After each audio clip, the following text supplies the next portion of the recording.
Radio.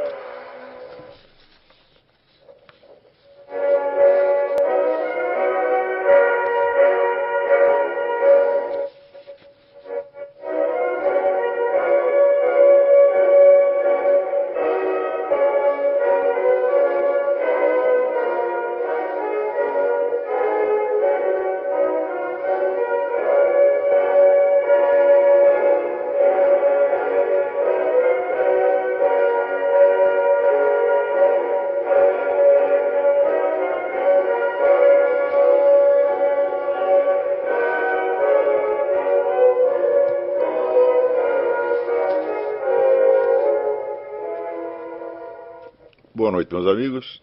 Estamos aqui de volta. Como sempre, começamos invocando a Santíssima Virgem Maria e o Santo Padre Pio de Pietrelcina para que roguem a Deus que nenhuma injustiça se cometa nesse programa.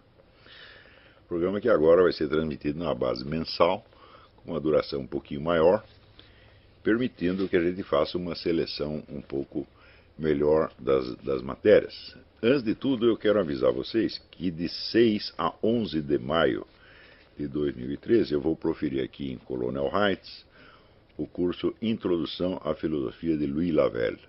Lavelle é um grande filósofo do século XX, um dos meus preferidos. Eu costumo dizer que a obra inteira de Heidegger não vale meia página de Louis Lavelle, mas vocês viram quando em 1990 e qualquer coisa, quando eu estava em Paris, eu fui na livraria Vran, que é a maior livraria filosófica de Paris, e os livros do Louis Lavelle estavam lá, mas nenhum funcionário tinha a menor ideia de onde estavam e nem de quem fosse. Você vê como são as coisas, né? Não é só no Brasil que acontecem essas coisas. Então, de 6 a 11 de maio de 2013, em Colonel Heights, Introdução à Filosofia do Louis Lavelle, informações e inscrições com o misterioso Fiore Edui, telefone 041-9974. Epa, já mudou o telefone, como é?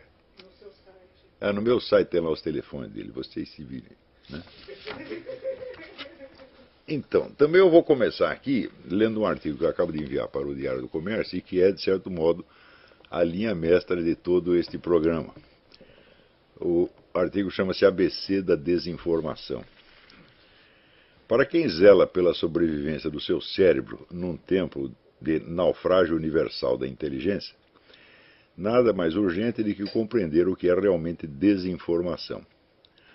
O uso corrente da palavra como rótulo infamante para denegrir qualquer opinião adversa é garantia segura de que as verdadeiras operações de desinformação passarão despercebidas, condição necessária e quase suficiente do seu sucesso. Só há dois tipos de desinformação genuína, e cada um deles requer muito mais planejamento e execução cuidadosa do que o mero vício jornalístico de espalhar mentirinhas ideologicamente sedutoras, o que está ao alcance de qualquer Paulo Henrique Amorim, ou Mino Carta, ou vermelho.org. O primeiro tipo, e de longe o mais importante, é aquele que tem como alvo não o público em geral, a massa ignara, e sim os homens do poder, os que tomam decisões de grande alcance.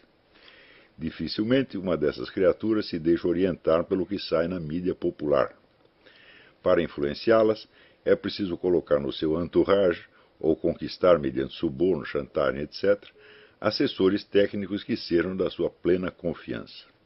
E mesmo estes têm de ser muito prudentes no manejo do fluxo de informações que levará seus chefes a tomar as decisões erradas, favoráveis ao inimigo que controla de longe a situação. A importância dessas operações é imensurável, muito mais do que o cidadão comum pode imaginar. E ninguém foi, e é ainda, mais hábil em manejá-las do que a boa e velha KGB, atual FSB. Graças à pletora de documentos secretos revelados após a queda da União Soviética, hoje sabe-se que desde os anos 40, os agentes soviéticos moldaram a seu bel prazer algumas das principais decisões estratégicas do governo de Washington no cenário internacional, induzindo-o a trabalhar contra os interesses mais vitais da nação americana. O exemplo mais claro e didático está no livro Operation Snow, How a Soviet Mole in FDR's White House Triggered Pearl Harbor. de John Koster, editado pela Regnery em 2012. Mole, toupeira, é, no jargão do serviço de inteligência, o termo técnico que designa o agente infiltrado.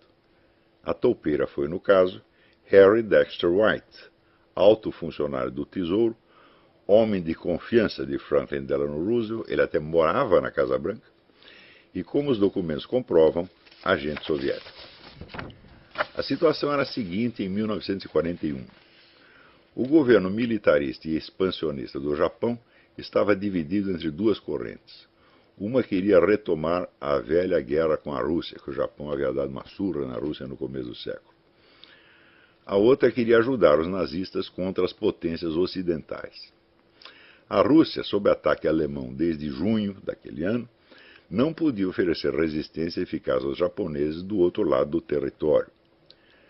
Profundo conhecedor da língua, da cultura e da política japonesas, e colocado ademais numa posição desde a qual podia facilmente influenciar as decisões econômicas do governo Roosevelt, Harry Dexter White foi contratado pelos soviéticos para criar artificialmente um conflito entre o Japão e os Estados Unidos.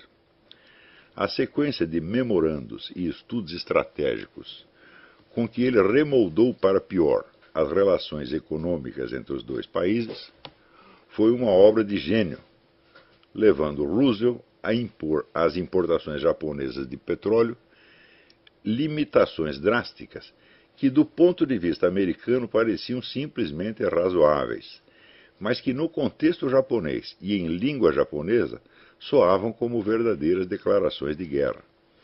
O Japão respondeu com um ataque a Pearl Harbor em 7 de dezembro de 1941, não por coincidência, um dia depois que a Rússia, livre da ameaça nipônica, lançava aos alemães um contra-ataque maciço. Psicologicamente, Pearl Harbor é ainda hoje um símbolo aglutinador do patriotismo americano, veja-se o filme de grande sucesso com Ben Affleck. Mas, em termos substantivos, foi uma tremenda vitória da desinformação soviética. O outro tipo de desinformação é antes uma obra de engenharia social.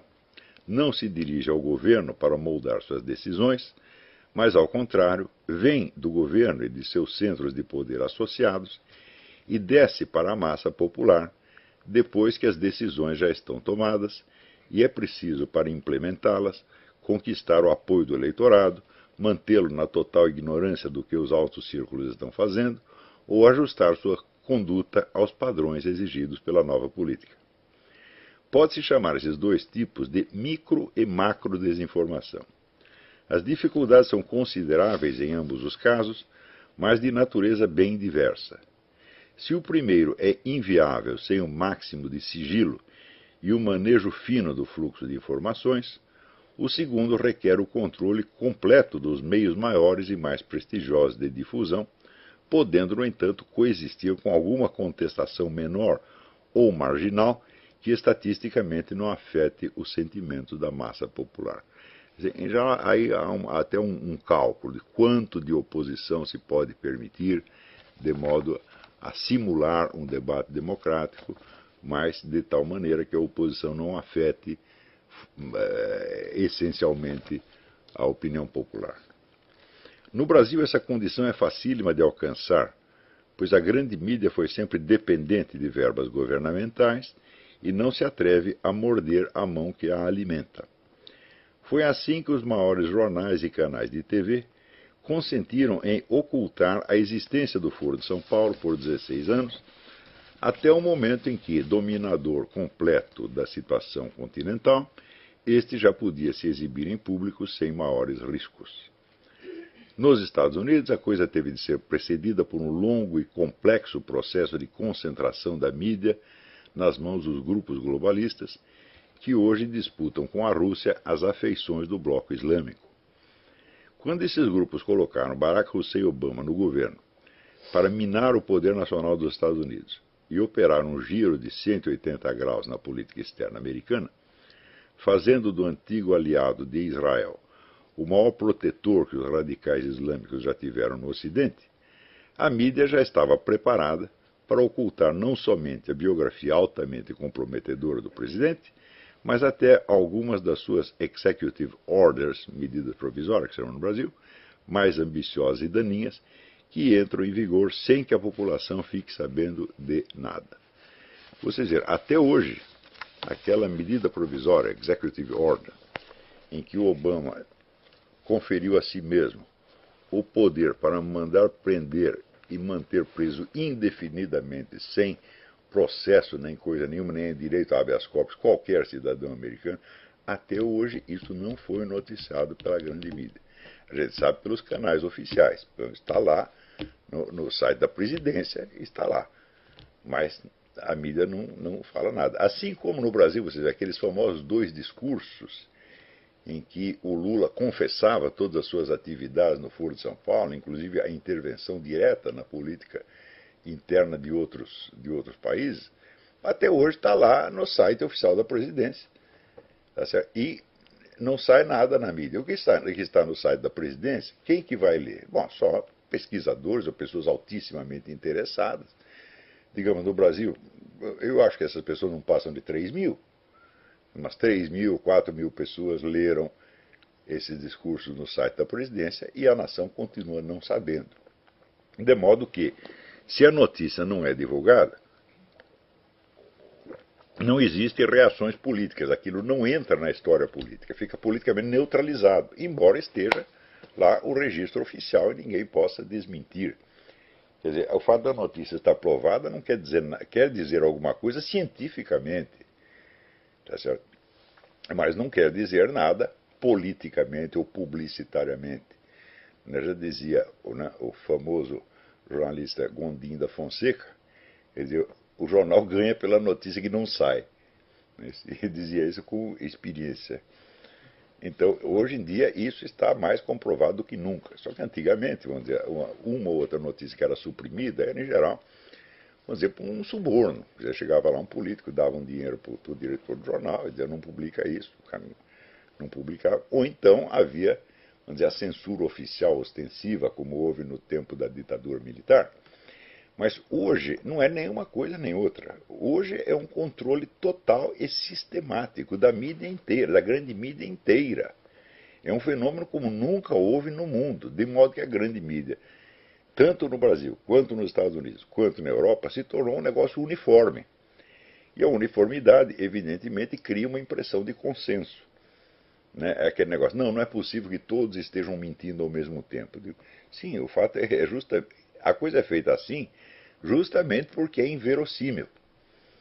Tá certo? Então cria uma situação, mas é verdadeiramente alucinatória, onde ninguém está sabendo de coisa nenhuma, onde toda a conduta política das massas é baseada, vamos dizer, numa falsificação, num teatro, tá certo? De modo que se criaram as condições para a engenharia social total. Então é a famosa ditadura científica de que falava o Aldous Huxley no Admirável Mundo Novo, né? Onde você não tem que impor, vamos dizer, a autoridade do governo pela força, porque toda a conduta política das multidões já está pré-programada e o pessoal segue aquilo com uma fidelidade extraordinária. Às vezes não só com fidelidade, mas com entusiasmo. Eles acreditam realmente nisso. Aqui nos Estados Unidos, o entusiasmo pela figura do Sr. Obama chegou ao ponto de que aquele ator, o ator do filme Django, Jamie Foxx, ele num programa de televisão recente, ele disse: palmas para nosso Senhor e Salvador Barack Hussein Obama. Né? Quer dizer, é um negócio de fazer inveja ao Bispo Macedo, né? Porque o Bispo Macedo diz: palmas para nosso Senhor e Salvador, eu. Né? Então, graças aos bons préstimos no Brasil, graças aos bons préstimos da Folha, do Globo, do Estadão, etc., a nossa população não está sabendo nada do que se passa nos Estados Unidos. Sabe o que é nada? Todo o noticiário que sai daí é apenas assim, é como se fosse um filminho de televisão, como se fosse uma novela de televisão, né, para dar às pessoas uma visão uniforme e totalmente fictícia. Por exemplo, no Brasil, ninguém tem a menor ideia, mas nem de longe, a menor ideia da extensa folha de serviços prestadas pelo seu Barack Hussein Obama, pelo governo Barack Hussein Obama, aos terroristas islâmicos. Eles não sabem, por exemplo, dos bilhões de dólares em ajuda federal que vão para a fraternidade muçulmana, para os chamados rebeldes em toda parte, que estão cheios de gente da fraternidade muçulmana e da Al-Qaeda. Eles não têm ideia. No Brasil ninguém tem ideia disso. No Brasil continua vigorando aquela ideia de que todo americano é um reacionário pró-capitalista em essência. E de que, portanto, se tem lá um presidente de esquerda, ele é só um pouquinho à esquerda, é um esquerdismo muito moderado, é uma espécie de tucano, né? E os Estados Unidos ficam sendo, vamos dizer, o emblema, né, do capitalismo mais reacionário. Então isso quer dizer que você pode botar aqui Vladimir Lenin na presidência e na América Latina, no Brasil, ninguém vai entender que o cara é comunista. Tá certo? Como até hoje não entendo. No Brasil, se você diz que Barack Hussein Obama é comunista, o pessoal diz que é teoria da conspiração, que você está louco, que você está paranoico. Aqui nos Estados Unidos, todo mundo sabe que o cara é. Tem milhares de livros a respeito, está tudo altamente documentado, a história inteira dele. Se você for ver pelo Dize-me com quem andas, e eu direi quem és, o Barack Hussein Obama só viveu cercado de comunistas a sua vida inteira. E o que ele está fazendo agora no governo é o bom e velho plano do Saul Alinsky, né, de usar o governo como um instrumento gerador de uma situação revolucionária capaz de quebrar a espinha do poder americano e entregá-lo totalmente desarmado, né, na mão dos centros globalistas de poder. Agora, como as notícias fundamentais são sonegadas, tanto aqui quanto aí, mas aqui ainda sai. Aqui sai pelo rádio, sai pela internet, sai, vamos dizer, por jornais regionais, que até tem uma certa audiência. Então, digamos, nos Estados Unidos você tem uns 30% ou 40% da população que fica sabendo o que realmente está acontecendo. Não pela grande mídia, mas pela mídia, vamos dizer, extraoficial, a qual é bem grande, e a grande mídia aqui não é tão grande quanto no Brasil. Aqui não tem nenhum fenômeno parecido com a Rede Globo, que ocupa 70% da audiência. Aqui, quando um canal de televisão alcança 3% ou 4%, é uma festa. Tá? Então, quer dizer, o controle de mídia aqui é uma coisa ainda relativa. Né? Mas no Brasil, não. No Brasil é total. Então, por exemplo, esta mesma semana, o Barack Hussein Obama nomeou para ministro da Defesa, secretário da Defesa, e para chefe da CIA, né, um tal de Chuck Hagel e John Brennan, que são caras ostensivamente pró-jihadistas. E o primeiro deles é um antissemita explícito.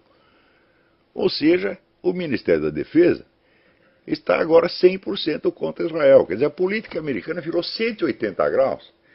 E ninguém está percebendo, vamos dizer, a gravidade da coisa. Sobretudo no Brasil, ninguém sabe de porra nenhuma. Se você chegar para os chefes de redação no Brasil, eles não sabem disso, porra.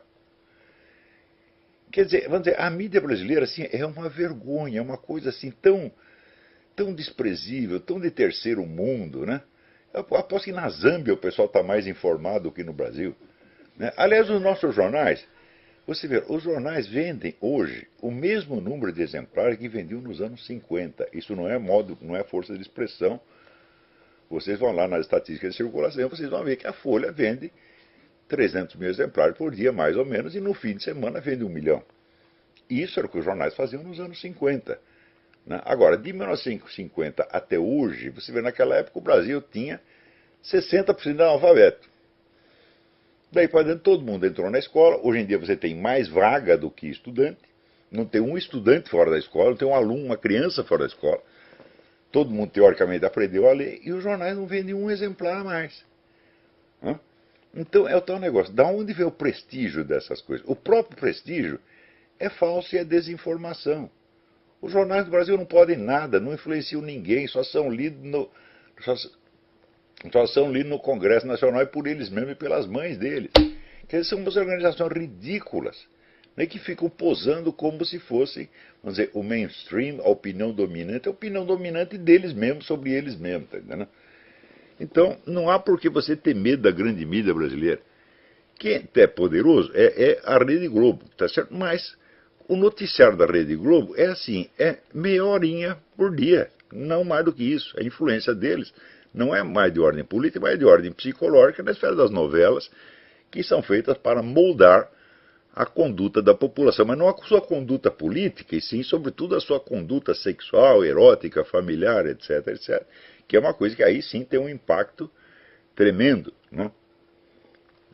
Mas aqui onde quer que a Rede Globo chega, então, né, o número de divórcio aumenta, né, entra a putaria toda, quer dizer, tem uma função desmanteladora que é exercida com bastante eficiência, mas só serve para isso. Politicamente é zero. Não é isso? Então, vamos dizer, no Brasil não é muito difícil você enfrentar e derrotar esse poder de mídia. Né? Você veja o seguinte, eu mesmo, meu próprio caso, minha própria experiência demonstra isso. Depois que eu perdi a minha coluna no Globo, a minha influência aumentou formidavelmente. Não é um negócio incrível? Então os caras, nós vamos tirar os instrumentos desse cara. Fala, tirar nada, meu filho. Você está me libertando desta merda, ter que escrever um artigo semanal para o Globo. Eu pego, faço meus próprios programas, né? E uso meus próprios meios e alcanço mais gente do que alcançava pelo jornal, né? Se você pega as visitações que tem este mesmo programa, e que é o meu site, o Mídia Sem Máscara, dá 100 mil pessoas por semana, né? É um negócio incrível. Então a gente não precisa da grande mídia para absolutamente nada, né? No Brasil está cheio de caras, de artistas, por exemplo, que foram excluídos do meio das televisões, etc., e começaram a ganhar muito mais dinheiro. Vocês me perguntam para o Juca Chaves. Há quanto tempo o Juca Chaves não aparece na Globo, né? Mais de 30 anos. Pergunta, Juca, está faltando algum dinheiro para você? Não, eu nunca ganhei tanto dinheiro quanto agora. Por quê? Porque ele vai de cidade em cidade, faz o show dele, enche de gente e não precisa da Rede Globo para absolutamente nada. Então, não deixa de ser uma situação propícia. Tá certo? Então, a grande mídia brasileira realmente um tigre de papel, ela não pode nada, é um bando de cara que escreve para eles mesmos e para suas mães, né? E às vezes as mães também não gostam muito, né? Então, e agora, o que se passa substantivamente na política americana não chega no Brasil em hipótese alguma, é nada, zero, zero, zero, zero, zero, né? Por exemplo, né? Vocês não vão ler nada no Brasil a respeito das perspectivas da economia americana para os próximos anos. Todo mundo diz, a economia americana acabou, afundou. É curioso que ao mesmo tempo eles aplaudem o governo Obama e eles aplaudem a debacle da economia americana. Falam, mas se o governo Obama é tão bom, como é que você pode festejar as duas coisas ao mesmo tempo? O governo Obama é maravilhoso, mas a economia americana está indo para o buraco, né? Mas eles não ligam para isso. Quer dizer, coerência, para esse pessoal esquerdista, coerência, realidade não conta absolutamente. Eu recomendo para vocês o livro do psiquiatra Lyle Rossiter, que chama The Liberal Mind, né, onde ele diz que a quantidade, vamos dizer, de crenças absurdas que essa gente tem é tanta que você só pode explicar aquilo realmente como uma doença mental, né? Não, sem brincadeira, né?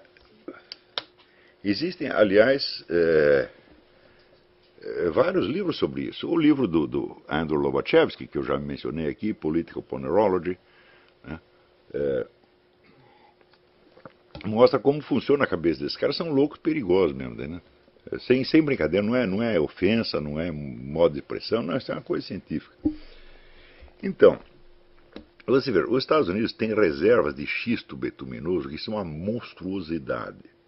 Até uns anos atrás era muito difícil você extrair petróleo do xisto betuminoso, então não adiantava você ter as reservas enormes, né? Que o custo de exploração daquilo era tão grande que não valia a pena. Mas acontece que nos últimos anos eles criaram a tecnologia que facilmente permite processar o xisto betuminoso e transformá-lo em petróleo. Então, nesse sentido, as reservas que os Estados Unidos têm de petróleo são 10 vezes maior do que todo o mundo árabe junto, né? E isto está começando gradativamente a ser explorado. E isso significa que dentro de 1 ou 2 anos você vai ter uma explosão econômica nesse país igual a que você teve quando se descobriu o petróleo pela primeira vez. Porque você tem uma fonte de energia absolutamente inesgotável, tá certo? De modo que isso vai ativar a economia americana de uma maneira absolutamente estrondosa. Bom, acontece o seguinte, o senhor Barack Hussein Obama, ele fez tudo o que ele podia para boicotar a exploração do petróleo, porque uma das finalidades principais dele estar na presidência é demolir a economia americana, né? Mas acontece que essa demolição não é fácil, por causa, vamos dizer, da criatividade técnica e dos recursos que tem os Estados Unidos. Então, o que vai acontecer? Daqui 1, 2 ou 3 anos, a economia americana vai ser recuperada de uma maneira absolutamente formidável e o seu Barack Hussein Obama já está preparado para se apresentar como o portador do mérito desta coisa. É? Então vocês procurem na internet o seguinte nome, Porter Stansberry. Porter, P-O-R-T-R, Stansberry, S-T-A-N-B-E-R-R-Y. É um analista econômico, onde ele ensina essas coisas que eu estou dizendo para vocês. Então, tudo já está preparado para fazer do seu Barack Hussein Obama o maior sucesso econômico de todos os tempos. E para eternizá-lo na presidência. Ao mesmo tempo em que o Porter Stansberry publica esta análise, o que acontece? Já tem projeto na Câmara para permitir uma terceira eleição do Barack Hussein Obama. Terceira, e quarta e quinta. Quer dizer que tudo está convergindo. Os caras já leram lá, já falaram, esse negócio de xisto, não adianta a gente querer destruir a economia americana porque ela se levanta, ela tem força interna, e, né, ela vai se levantar, você queira ou não. Então já vamos tirar proveito disso.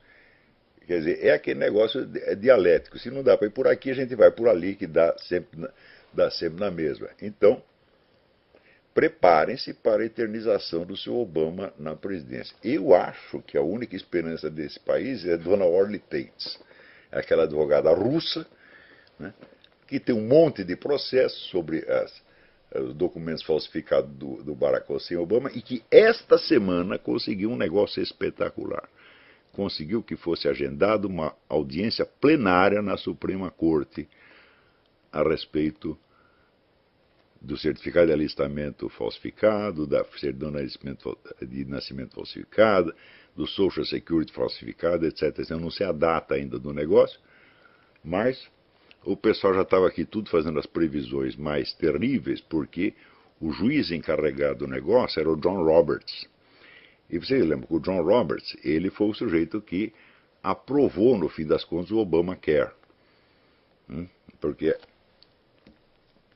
o Obamacare era considerado um negócio ilegal, inconstitucional, por ser uma espécie de bitributação. E ele fez lá um raciocínio, maquiou um negócio e disse, não, isso aí não é imposto, é outra coisa. E, no fim, legitimou o Obamacare. Então, tudo quanto é pessoal republicano, conservador, está tudo querendo matar o John Roberts e chamando ele de tudo quanto é nome. Ele, a mãe dele, a avó dele, todo mundo, né? Então, estava com muita raiva do cara, dizendo, não, esse é um traidor. Na hora que o processo, um dos processos da Orly Tates, né, foi alocado para o juiz Roberts, todo mundo falou, tá ferrado, acabou, ele não vai fazer coisa nenhuma. Para a grande surpresa de todo mundo, ele marcou uma audiência plenária, de maneira que não é ele que vai ouvir, é a Suprema Corte inteira que vai ouvir este negócio. E, sinceramente, em termos racionais, é muito difícil, né, alegar qualquer coisa contra as provas que essa mulher tem, que são provas materiais, não tem jeito de você escapar, né? Eu espero que ela tenha a prudência de não insistir muito no detalhe da inelegibilidade, que é um problema constitucional complicado, mas se atenha ao crime de forgery, como eles chamam aqui no Brasil. Foi o Zé Honório Rodrigues que inventou esse termo técnico, forgicação, né? É um termo horroroso, mas... então, o Zé Honório era um historiador, especialista na análise de documentos e tal, e ele, para traduzir o forgery, ele botou isso. Eu nem sei se essa palavra existia, mas se existia, ninguém usava. Ele começou a usar, então, a forgicação. Então, o argumento da forgicação é muito forte, por quê? Porque ele é verdadeiro. E, sobretudo, o do alistamento militar. Porque a certidão de nascimento depende de um exame pericial, mas A falsidade do alistamento militar é uma coisa que salta aos olhos, qualquer criança percebe. É muito mal feito o negócio. E você vê, nesse mesmo momento, tem um monte de imigrante ilegal sendo posto para fora porque está com certidão de nascimento falsificada ou carteira de motorista falsificada, mas esse aí com um monte de documento falsificado está na presidência da República cagando regra, né, e afundando o país. E tirando vantagem, seja da destruição da economia nacional, seja da sua recuperação. Eles estão preparados para as duas coisas. Veja o artigo que eu escrevi umas semanas atrás, mostrando por que esse pessoal liberal e conservador não entende a cabeça de comunista, não entende a cabeça de esquerdista. Porque o pessoal liberal raciocina, é tudo formação positivista, analítico positivista. Então eles acreditam na lógica linear, que você tem as causas e as consequências, de modo que você inicia uma política e depois de algum tempo você pode avaliar os seus resultados, né, numa linha lógica coerente. Ao passo que o pessoal comunista raciocina dialeticamente sempre por duas linhas opostas, de modo a tirar vantagem do sim e do não, como diz o latino, per fas et per nefas, né? É porque fez e porque não fez. Então aqui eles estão preparados para afundar a economia americana ou para tirar proveito da sua recuperação. E se você não acompanha esse tipo de coisa, então você não vai entender. Por exemplo, você não vai entender por que os russos, né, atualmente estão transformando o governo russo, o Estado russo, numa espécie de Estado clerical, religioso, cristão, onde é proibido propaganda gay, as putas vão para cadeia, etc, etc. Aquele negócio hipermoralista que os cristãos aqui, os protestantes, ficam, sabe, com o coração na mão, de São Putin, né? Eles estão, ao mesmo tempo eles fazem isso, e ao mesmo tempo eles dão todo o apoio para o pessoal islâmico que está matando o cristão a rodo. O pessoal não entende isso. Eu digo, mas escuta, mas cabeça comunista é assim, meu filho. Você sempre vai por duas linhas opostas. Se não der certo aqui, dá certo ali, ou dá certo a fusão das duas. É sempre assim. O negócio chama dialética, porra. É tese, antítese e síntese. E não é tese, antítese e síntese só um negócio automático. Não, você tem várias teses, várias antíteses e várias sínteses possíveis. O negócio é de uma flexibilidade monstruosa. Mas cabeça de liberal, de conservador, só não funciona assim, né? Esse pessoal aqui, eles são tão burrinhos que eles acham que os princípios que funcionam na natureza, porque a natureza não tem dialética, a natureza é... O pior livro do marxismo é a Dialética da Natureza, de Friedrich Engels, que está todinho errado da primeira à última parte, né? Que ele quer provar assim, a semente é a tese, a terra é a antítese e a planta é a síntese. Você fala, puta que pariu, não há saco humano que aguente isso, né? Mas acontece que no reino da história e da sociedade, a dialética funciona porque a cabeça humana só funciona por oposições. A cabeça humana não funciona como um computador, ela vai sempre por... Você vê, você faça essa experiência, né? Quando você acredita em alguma coisa, imediatamente não surge na sua cabeça objeções contra aquilo. Por exemplo, você pode conceber a fé religiosa sem a dúvida e a negação? Não, não tem. Até na cabeça do Papa tem dúvida, só não tinha na cabeça de Jesus Cristo, né? Os outros, todo mundo, Jesus Cristo, Nossa Senhora. O resto, todo mundo. Quanto mais você acredita, a dúvida está lá. Então a cabeça humana funciona assim, como já Platão e Aristóteles tinham descoberto. Então, no reino da sociedade, da cultura e da política, as coisas não funcionam logicamente, funcionam dialeticamente. Ou seja, às vezes é de uma maneira absurda, mas tem a lógica do absurdo. E isso aí é uma coisa que na cabeça de liberais de formação analítico-positivista não entra de jeito nenhum. Eles acham que como a proposta do outro é ilógica, ela não vai pegar. Eu digo, meu Deus do céu, loucura pega, porra! Vocês não entenderam? Quer dizer, o cara vai ganhar não é porque ele está com uma lógica perfeita, científica, não, ele vai ganhar porque ele é louco e a loucura dele infunde nos outros. Esse é o truque. Você pega assim, uma família, né? Quem é o cara que tem mais poder na família? Eu digo, o mais louco, né? Aquele que faz aquela cara de maluco, chora, faz chantagem emocional, diz, você não me ama. Tá. Esse consegue tudo e manda em todo mundo. Então, é a lógica da loucura, porra. Quer dizer, é a lógica da conduta humana, não é a lógica da física, meu Deus do céu. Não é a lógica da matemática, não é a lógica linear. É uma lógica dialética que funciona por oposições e por absurdidades. Enquanto ele não penetrar a cabeça desse pessoal que pensa dialeticamente, nós não vamos entender merda nenhuma, eles vão continuar nos dando um baile, eles vêm com propostas absurdas. E as propostas ganham, porra! Você quer ver um negócio? Agora esse cara está falando de controle de armas. Aproveitaram, né, o choque do negócio de Sandy Hook, de precisamos tomar as armas, etc, etc. Espera um pouquinho, né? Desde os anos 80, quantos massacres tipo Sandy Hook houve nos Estados Unidos? 62. Quantos proprietários de armas tem nos Estados Unidos? 120 milhões. Quem disse que se você começar tomando as armas dos 120 milhões, você vai conseguir acertar justamente aqueles 62 autores possíveis de massacres do tipo Sandy Hook? Hã? Isso é a mesma coisa de que você dinamitar um quarteirão para matar 62 baratas. Você pode dinamitar o quarteirão inteiro, você não vai acertar 62 baratas. Esse é o primeiro elemento. Segundo elemento, quantas pessoas morrem por ano em ataques à arma de fogo nos Estados Unidos? 8 mil. Então, os Estados Unidos têm aproximadamente entre 12 e 15 mil homicídios por ano, 4 vezes menos que o Brasil, com os 100 milhões de habitantes a mais que tem nos Estados Unidos, tem, né, 1/4 dos homicídios que tem nos Estados Unidos, e desses homicídios apenas 8 mil são praticados com armas de fogo. Em contrapartida, 400 mil pessoas por ano, 400 mil pessoas por ano se livram de ataques homicidas reagindo de armas na mão. Então isso quer dizer, para você eliminar 8 mil homicídios, você vai fomentar outros 400 mil. É uma coisa que não faz sentido absolutamente. Mas justamente porque não faz sentido é que as pessoas apoiam que elas querem isto. Por quê? Veja, quando um esquerdista diz, eu quero diminuir a violência, você não pode entender que ele quer isto. Hein? Se o que ele está fazendo é diminuir a violência, ele vai tirar proveito político disso, dizendo, está vendo, fui eu que pacifiquei o país. E se aumentar formidavelmente a violência, ele também vai tirar proveito disto. Por quê? Porque isto fomenta a situação revolucionária que ele deseja, ou para explodir o establishment, ou para o contrário, se ele estiver no comando do establishment, para justificar, né, a política de repressão geral que ele quer impor. Então, você vê, é tudo com pensamento duplo, vai para cá ou vai para lá. E a gente tem que entender isso.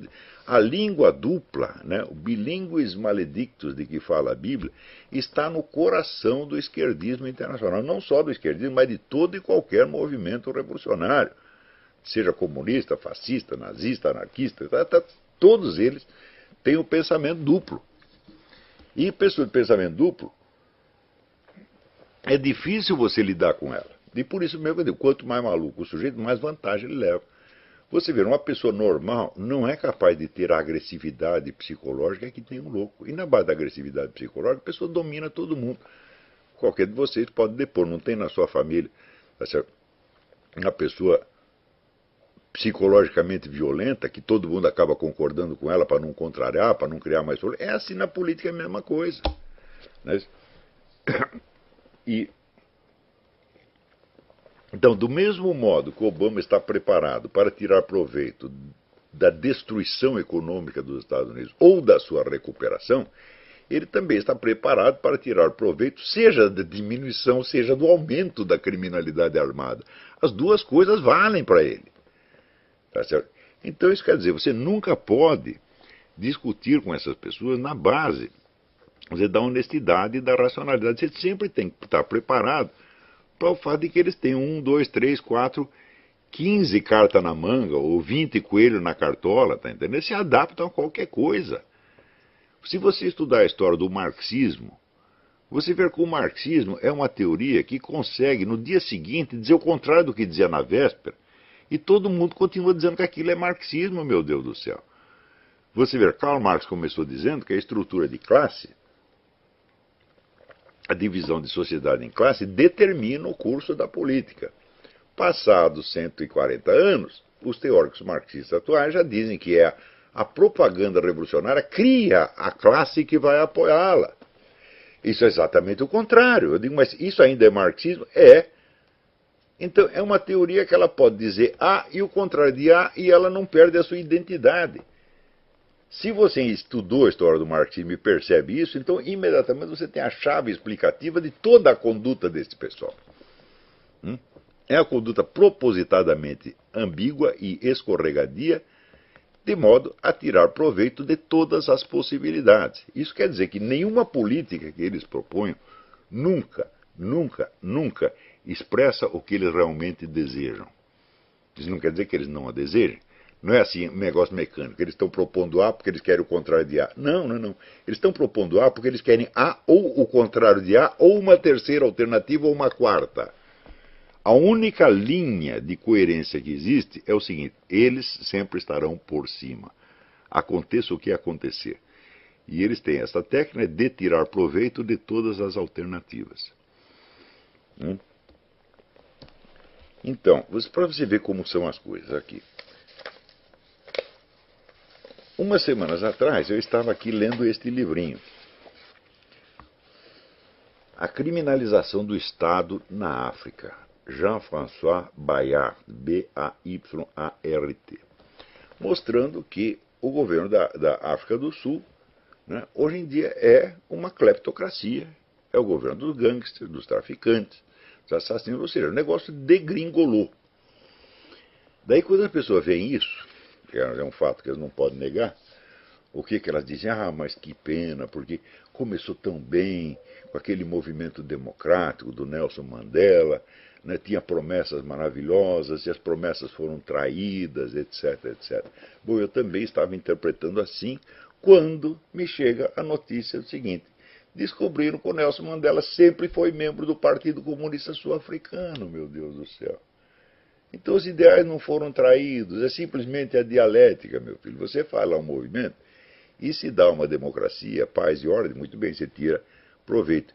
E se tudo degringolar e virar um estado criminal e começar a ter tiroteio para tudo quanto é lado e roubalheira, você também tira proveito, porra.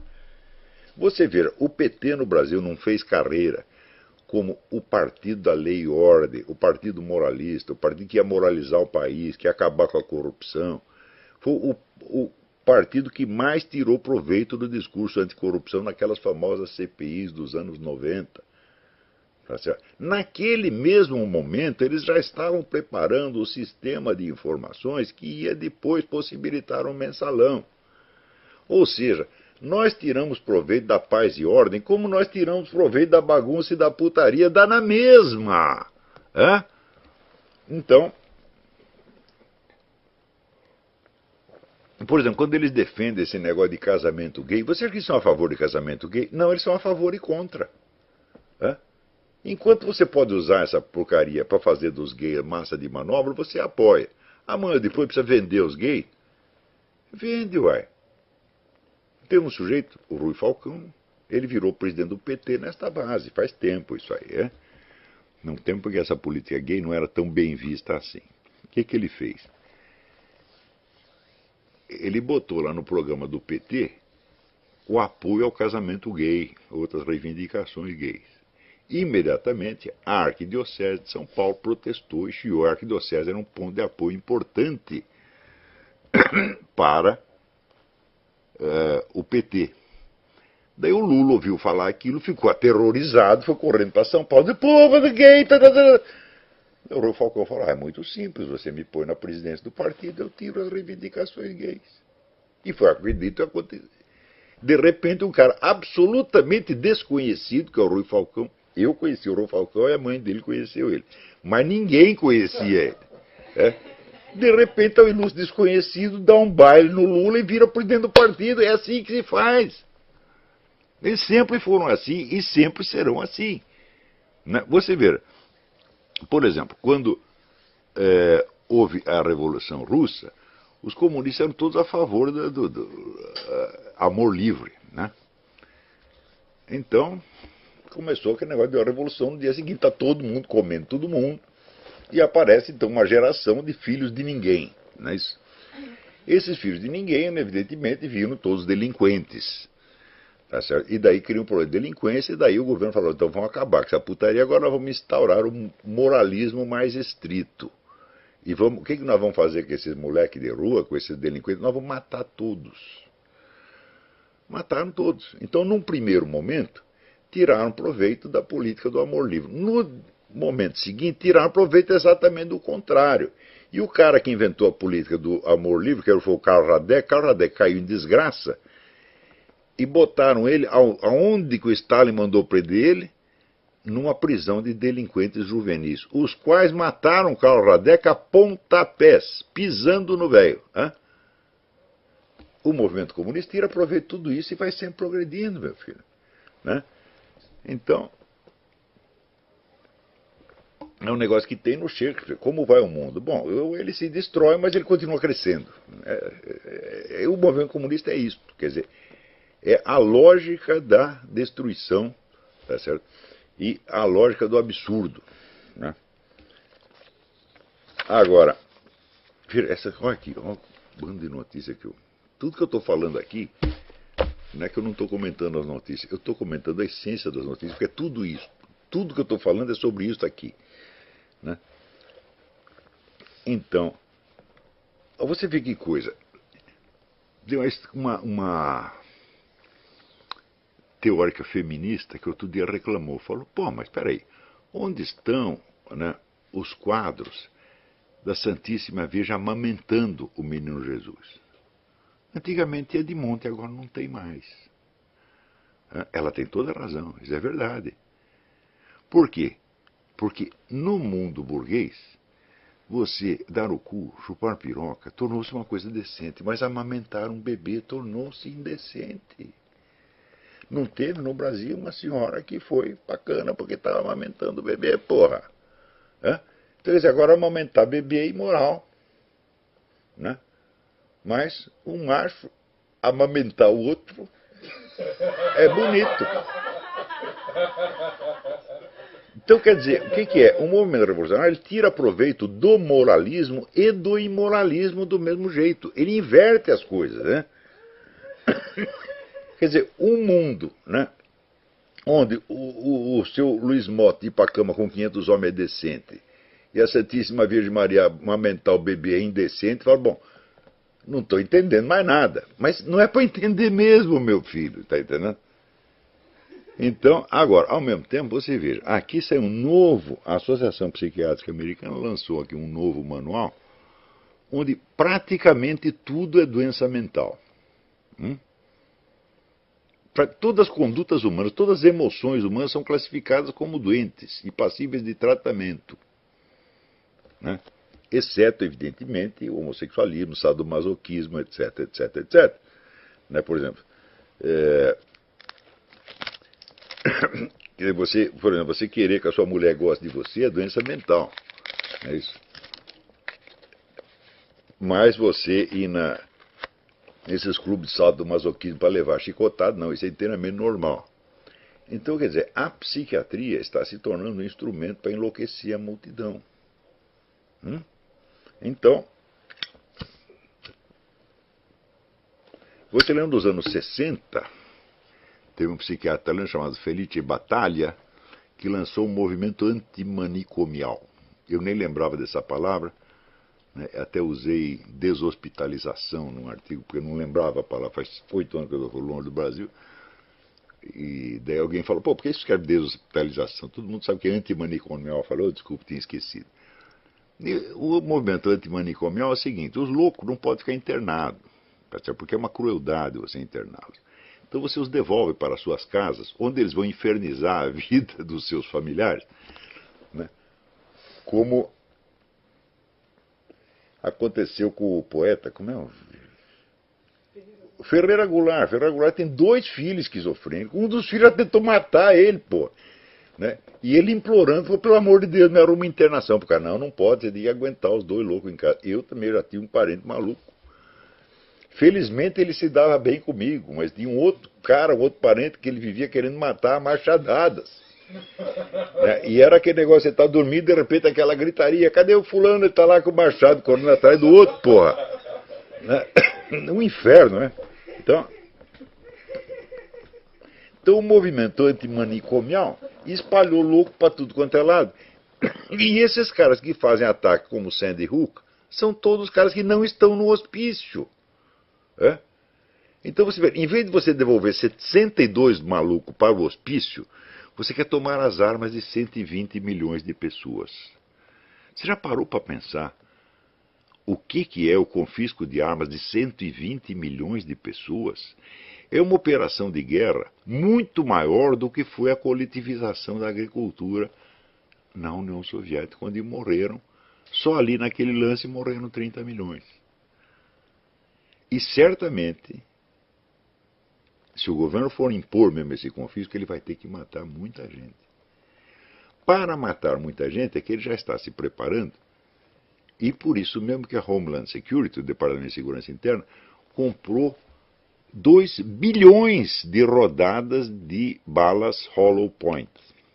As balas hollow point são proibidas para uso militar pela Convenção de Genebra, quer dizer, militar em guerra não pode usar. Então você só pode usar aquilo para matar quem? População civil. Aí não é proibido. Então, 2 bilhões de balas hollow point. Para usar contra quem? Contra terrorista não pode ser, porque daí é uso militar. Então, só pode ser contra a própria população americana. Isso quer dizer, o governo está preparado para fazer um genocídio aqui, para impor a sua autoridade, sob o pretexto de proibir 62 tiroteios. É? Você pensa que isso é loucura? É loucura, e por isto mesmo eles vão fazer. Alguém, veja, em algum jornal do Brasil, vocês leram a notícia sobre as balas hollow point? Nada, nada, nada, nada.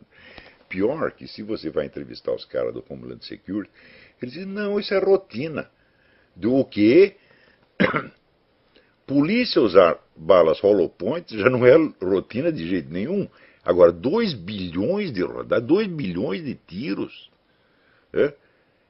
dá para matar muito mais de 120 milhões de pessoas.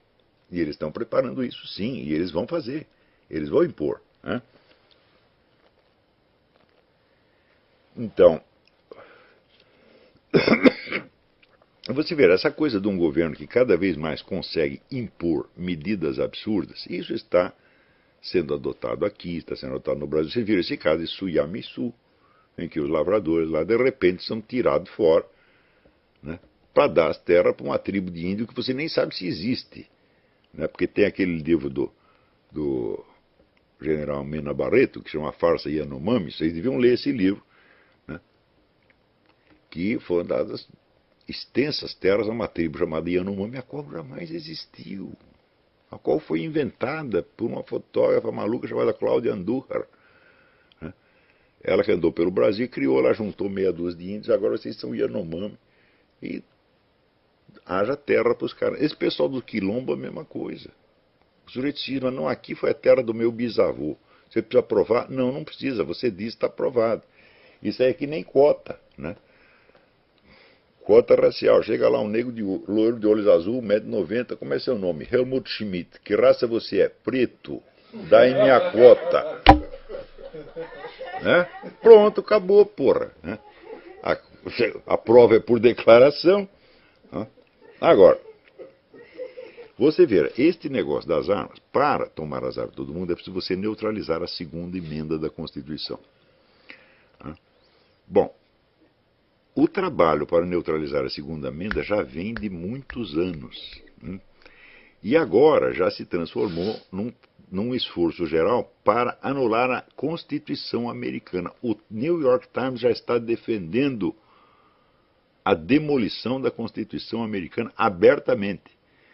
Você vê que eles vão criando a situação na qual a ideia absurda vai se tornando cada vez mais aceitável, mais palatável. Tá certo? É por aquele negócio da rã, quer dizer que se você bota a rã na água quente, ela pula, mas se você vai esquentando de pouquinho, ela não percebe, daqui a pouco ela está, né, totalmente cozida e não está sabendo nada. Então, o New York Times, esta semana, já soltou lá um editorial defendendo a mudança completa da Constituição americana. Então, ao mesmo tempo, você vê, no Brasil, lançaram lá uma medida que agora os policiais são proibidos de socorrer vítimas. Quer dizer, o polícia chega lá, teve um tiroteio, está lá um negro estrebuchando no chão, com sangue para tudo quanto é lado. O policial não pode tocar no cara. ele tem que chamar uma equipe médica. Quando a equipe médica chegou, o cara evidentemente já morreu. Mais ainda, pela nova lei, se um sujeito morre numa coisa dessa, você não pode registrar como foi morte em função, vamos dizer, de uma violência. Não, você tem que fazer morte em função da violência policial. Ou seja, você está obrigando os policiais a depor, não pode atender as vítimas e ainda tem que depor contra si mesmo. Claro que isso é absurdo, é claro que é louco, mas é loucura premeditada, quer dizer, aquela imposição maluca que é feita para chocar as pessoas e deixar num estado de estupor, onde elas não possam reagir. Isso está sendo adotado não é no Brasil, não é nos Estados Unidos, é no mundo inteiro. Isso foi um longo planejamento que começou desde o início do século XX. Você tem que acompanhar a história da formação dessa elite globalista.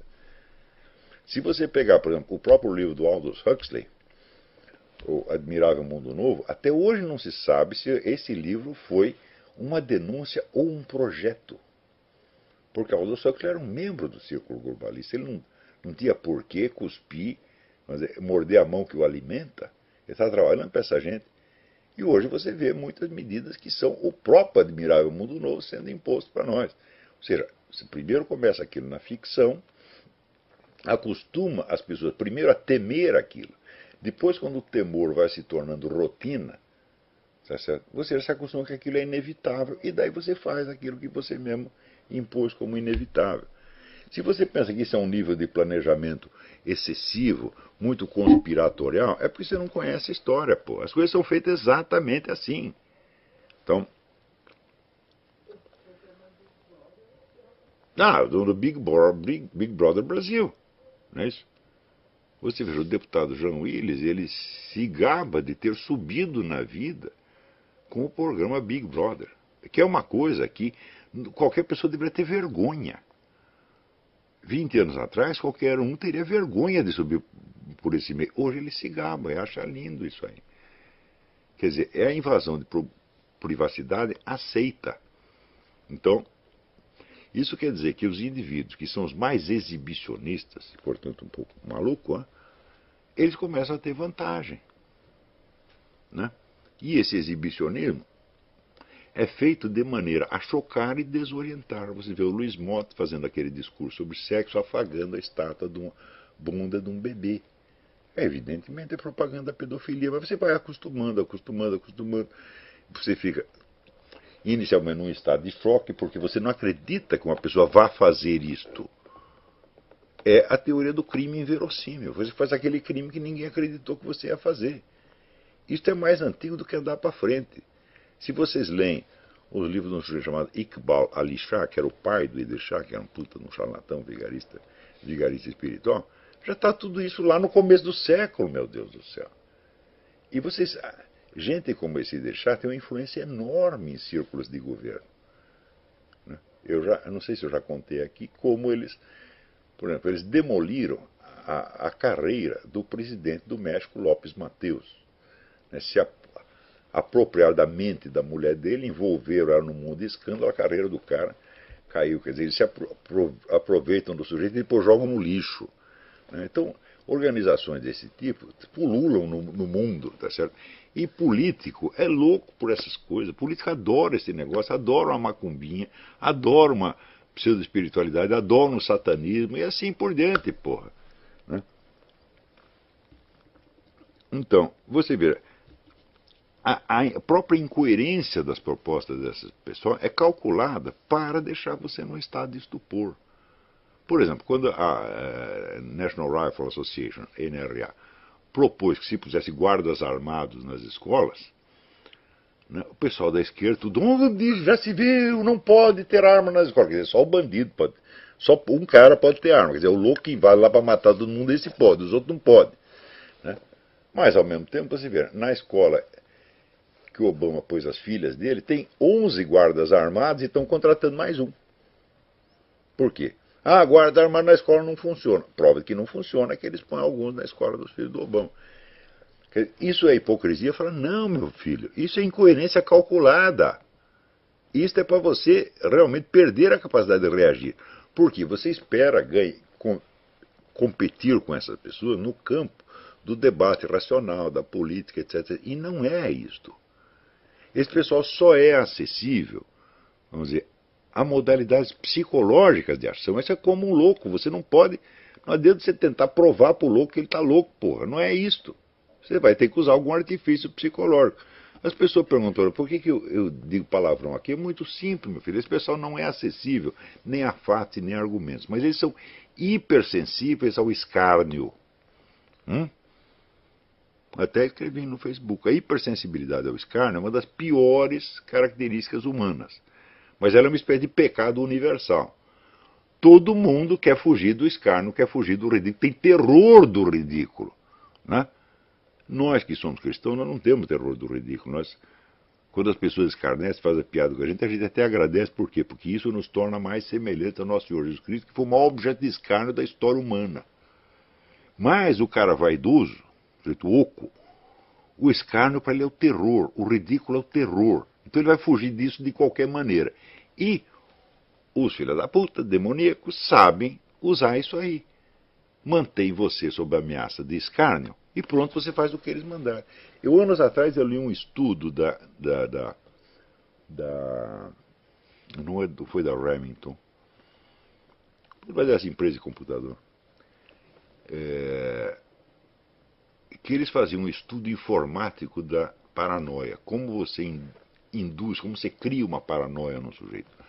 Você o mantém sob permanente ameaça do ridículo. Né? De modo que ele permanentemente fugindo do ridículo, acaba desenvolvendo uma fantasia de que o estão perseguindo. E daí ele começa a obedecer você. Todos esses cálculos psicológicos, eles são estudados há mais de meio século. Por exemplo, nesse Tavistock Institute de Londres. E hoje em dia, este arsenal de armas psicológicas faz parte da engenharia social, uma coisa normal. Não é conspiração, não. Isso é oficial. Os caras estão fazendo isso o tempo todo. É a famosa teoria do pé na porta. Está lá no livro do Pascal Bernardin. Né? Então, é aquele negócio. Você pede $100 mil emprestado no sujeito, ele diz não. Daí você pede $2 mil, ele te dá. Eles fizeram esse teste na França. Eles chegavam para os caras e diziam, olha, nós temos aqui no departamento de trânsito, nós temos um cartaz que nós precisamos colocar na sua porta. E mostravam um cartaz de 3 metros, que ia acabar com a fachada do cara. O cara fala, não, de jeito nenhum. Daí eles pegavam um cartaz assim e falavam, e este nós podemos? 86% concordava. Tá certo? Então, também aquele outro teste de que se você força um sujeito a agir contra seus próprios princípios morais, em 80 e tanto por cento dos casos, ele vai mudar de princípios morais depois. É aquele teste que o sujeito fez na Suécia, o professor universitário disse, não, vocês não podem falar mal do homossexualismo sem vocês terem experiência, então agora nós vamos fazer aqui uma lição de casa, todo mundo vai chupar uma piroca durante o fim de semana e engolir. 80 e tanto por cento falam, olha, não é tão mal assim. É claro, o sujeito não vai confessar, eu sou um trouxa, eu me expus à vergonha, você me fez de idiota, ninguém vai confessar, porra. O sujeito prefere confessar que matou a mãe do que confessar que ele é um trouxa. Né? Eu vi isso funcionar, eu estudei esse negócio de seita, todas elas usam esse tipo de coisa, porra. Né? Então, manter as pessoas sob a ameaça do escárnio é uma maneira de controlá-las. E você só escapa disso quando você não tem mais medo do escárnio. Eu, confesso, já não tenho medo nenhum, porque o que já falaram de mim, falaram as coisas mais absurdas. O nego pegou minha cabeça, grudou no corpo de um cara, na fotografia do lado do Fidel Castro. Não, ele é comunista, amigo do Fidel Castro. Era um cara de 1,90 m, porra. Eu tenho 1,71 m, 1,71, hein? Presta atenção. 1,71. Já vão fazer gozação disso também, pode fazer. Então já fizeram tudo quanto é gozação possível comigo, né? Então eu estou imunizado. Eu sempre lembro, olha, fizeram mais piada de Jesus Cristo do que de mim. Né? Então não é que nem o Lula, que se levei mais chicotadas do que Jesus Cristo. O Lula, coitado, ele nunca levou sequer um pontapé no meio do cu. Mais do que merecido, né? Não fizeram nada, o Lula foi só afagado, paparicado, blindado, etc. E daí ele fica com essa choradeira, né? Ai, meu Deus do céu. Então, agora, para vocês verem como é esse negócio das armas, né? Na Inglaterra, a Associação Médica está pedindo a proibição das facas de cozinha que tem um ponta. Né? Por quê? Proibiram as armas de fogo, o pessoal começou a matar os outros a facada. Então agora só pode ter aquela faca com ponta redondinha e não pode ter mais do que 10, 12 centímetros. Isso é sério, não é loucura, não está acontecendo mesmo. Agora, aqui nos Estados Unidos deve sair uma estatística que matam mais gente com martelada e porretada do que com arma de fogo. É claro. Então, esperem que os martelos serão proibidos. Serão, não estou brincando.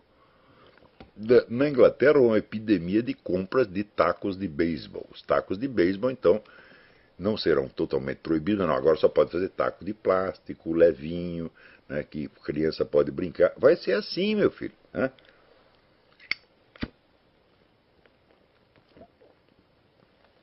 Agora, ao mesmo tempo, você veja, agora se revelou que o sujeito que era um fornecedor de armas para o Saddam Hussein foi um dos principais contribuintes para a campanha do Obama em 2008. Né? Quer dizer, eles são contra as armas na mão do seu Zé Mané da esquina, mas a arma na mão do Saddam Hussein, a arma na mão do pessoal da Al-Qaeda pode. O que estava fazendo o embaixador Stevens na Líbia? Qual era a função dele? Entregar armas para os ditos rebeldes, dos quais 80% é pessoal da Al-Qaeda. Quer dizer, ele foi assassinado pelos seus próprios amigos, aqueles a quem ele estava servindo. Né? E agora, naturalmente, como é que o governo vai se safar? Porque tem uma comissão de investigação aí. Né? Como é que vai safar? Vai jogar toda a culpa no Stevens. Dizer, foi o Stevens que fez isso porque ele quis, nós não mandamos ele fazer. Mas você quer apostar? Hã? Quantas balas no saco você tem? Eu só tenho duas, eu aposto as duas. Que eles vão jogar toda a culpa no defunto, por quê? Porque defunto não fala. Porra, né?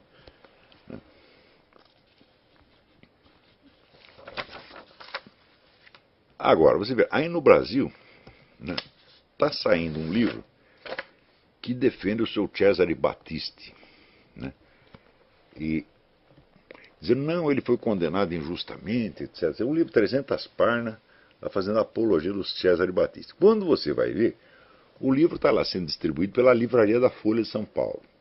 A Folha de São Paulo, a livraria da Folha, praticamente só tem livro comunista. A indústria do livro comunista progrediu formidavelmente nos últimos anos. Por quê?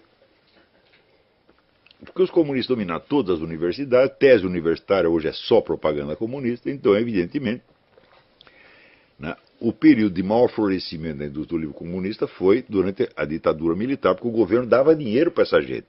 Isso aí, o Enio Silveira, que era o dono da maior livraria editora comunista do Brasil, ele confessou isso para mim pessoalmente, logo antes de morrer. Ele sabia que ele estava para morrer, né, moribundo não mente. Né? E ele disse, olha, minha editora viveu do general Golbery, a situação engrossava, eu ia lá no Golbery dar um dinheiro e ele dava. Né? Então, agora, você imagina hoje como é o fornecimento de dinheiro do governo para essas editoras comunistas. Então, você pega o catálogo da livraria da Folha, só tem livro comunista. Agora, esse pessoal conservador, que dizem conservador, e querem fazer revistas culturais, querem fazer cultura conservadora, vocês por acaso têm um trabalho sistemático de análise e desmascaramento de cada um desses livros? Nem isto vocês fazem. Né? Então, é claro que isto é a medida número 1. Quer dizer, se você não monitora, né, a atividade cultural do seu adversário, pelo menos para você registrar e desmascarar cada um, então você não está fazendo nada. Você está falando aqui de ideias liberais, teorias liberais, modelos de Estado que jamais serão levados à prática. Isso que vocês estão fazendo. Isso é punhetologia comparada. Tá entendendo? Então, agora, você vê que coisa. Tem no Brasil um site que chama Pragmatismo, ou Pragmáticos, né? Então, ele noticia assim, em tom glorioso, né? Tom assim, festejando. Pela primeira vez, o modelo tradicional de família já não é maioria no Brasil. Então, só apenas 49% são famílias com pai, mãe e filho. O resto é assim, é casal separado, é mãe solteira, é casal gay, né? É 3 homens fazendo suruba se chamando de família e assim por diante. Eles acham isso maravilhoso. E na página seguinte está aqui, né, sugestões para diminuir a criminalidade no Brasil. Ora, a coisa mais arquiprovada no mundo é que, com a dissolução da família, aumenta a criminalidade. Se você pegar os delinquentes juvenis aqui, 90% deles vêm de lares destruídos, evidentemente. Né? Vêm de mãe solteira, de famílias irregulares, etc, etc. Então, quer dizer, o indivíduo, de uma página para outra, ele não percebe o que ele está falando. Ele está achando lindo justamente aquilo que ele diz na outra página, querer combater. Isso é hipocrisia? Não é hipocrisia. É assim mesmo, meu filho. Você vai ganhar de um jeito e vai ganhar do outro. Quer dizer, a dissolução da família é ótima porque fomenta a revolução. E o aumento da criminalidade também. Mas você dizer que quer combater a criminalidade também traz proveito político. Então você tira proveito da criminalidade e do combate à criminalidade. Vocês têm que aprender que esse pessoal raciocina assim. A língua dupla é inerente a essas pessoas. É uma coisa assim, eles não conseguem resistir. Né? Então, muito bem, aqui só para você vê também aquele pastor Scott Lively, que escreveu o livro Pink Swastika. Eu lembro que eu queria publicar, até porque eu estava na Faculdade da Cidade, dirigindo a editora da Faculdade da Cidade, eu queria publicar o Pink Swastika. Daí espalhei aquilo, no dia seguinte o presidente da faculdade telefonou aterrorizado, falou, não, aquele pessoal gay do Senado está tudo aqui ameaçando acabar comigo, tivemos que suspender o livro, pô. Né? Então, estão processando Scott Lively, como ele é contra casamento gay, estão processando um crime contra a humanidade. Né? Quer dizer, se você é contra casamento gay, você é crime contra a humanidade. E não pense que isso é loucura, não.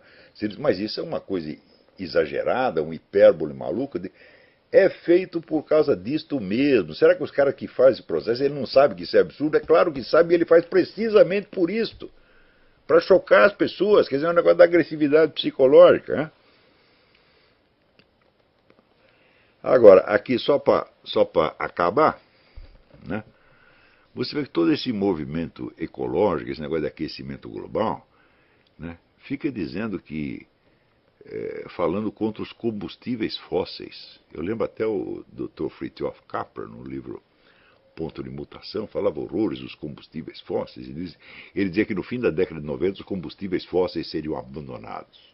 Haveria outras fontes de energia. Estou esperando para ver, já passou 20 anos, não aconteceu. Acontece que os cientistas descobriram o hidrocarbonetos de uma galáxia que fica na puta que eu pariu. Onde nunca teve dinossauro, onde nunca teve fóssil, porra. Então, combustível fóssil é a puta que eu pariu, você está entendendo? Combustível fóssil é o cu da sua mãe. Não existe combustível fóssil, porra nenhuma. Isso é uma farsa, uma palhaçada. Hein? Então, olha aí. Então, o fato é o seguinte. O nosso tempo está acabando. Lembre-se do meu curso de 6 a 11 de maio sobre a filosofia de Louis Lavelle. Né? Não percam. Olha, não conhecer Louis Lavelle diminui o valor da sua vida. Eu garanto para vocês. Aliás, a Realizações lançou 2 livros do Louis Lavelle, mais a tese do Tarcísio Padilha sobre, né, a filosofia de Louis Lavelle, a ontologia axiológica de Louis Lavelle. Livros que estavam na listinha que eu preparei para a Realizações, né, onde todo o catálogo das Realizações, tirando os livros de reabilitação postural global que o cara já conhecia, foi tudo eu que botei lá. Quer dizer, eu trabalhei como diretor editorial dessa coisa, não ganhei um puto. Hein? Não é sequer um muito obrigado, mas não tem importância, o fato é que o livro está circulando. Eu não li a tradução, deve ser uma bela merda, porque traduziu o Louis Lavelle. É uma coisa terrível, terrível, terrível. Eu que leio o Louis Lavelle há 40 anos, eu pulo que nem um cabrito para traduzir um capítulo, às vezes, para usar na aula. Né? Mas no Brasil o pessoal não precisa entender o texto para traduzir. Pô, você fala qualquer coisa. O pessoal não sabe nem português, como é que vai saber francês? Pô? E mais o francês do Louis Lavelle, que é um negócio absolutamente primoroso, cheio de sutileza, de truques, que as pessoas não vão pegar. De qualquer modo, saiu, né? No Brasil, as traduções é o seguinte, você precisa saber a língua originária para você entender o que está ali, você precisa retraduzir mentalmente. Né? Quando o ex-ministro Viegas traduziu o livro do Eric Voegelin, A Nova Ciência da Política, eu só conhecia a edição brasileira, não conhecia a original. E eu li aquilo e falei, como é que é isso em inglês, porra? Daí eu montava e pensava, agora entendi. Né? Então, essas traduções são tudo assim. Você só pode ler se você souber a língua originária. Né? Mas, de qualquer modo, o livro está circulando. Muito bem. Então, curso de 6 aulas de mar, filosofia de Louis Lavelle, inscrições com o misterioso senhor Eduí.